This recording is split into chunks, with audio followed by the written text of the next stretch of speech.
Naaresto naman sa magkakahiwalay na drug operation sa Taguig City ang ilang suspect na nahulihan ng shabu at marijuana. Si Denise Osorio para sa detalye.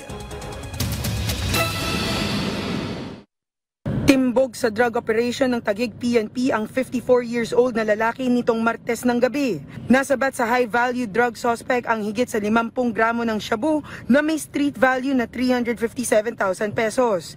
Nagipit daw ang suspect kaya pinasok ang pagbebenta ng illegal drugs. Kailangan ng suspect para matustusan ang pag-aaral ng mga anak. Maliban sa 4 na sachet ng shabu, nakuha rin sa suspect ang 1,000 pesos budol money, 12,000 pesos cash at isang coin purse. Sa drug operation din nahuli ang isang alias Alvin na kilalang pusher ng droga sa Upper Bikutan. Nasabat ang 15.7 grams ng shabu na may halagang halos 100,000 piso. Kush o high-grade marijuana naman ang nasabat sa isang motorcycle rider sa West Rembo, Taguig City. Hinarang siya sa Comelec checkpoint pero hindi siya tumigil.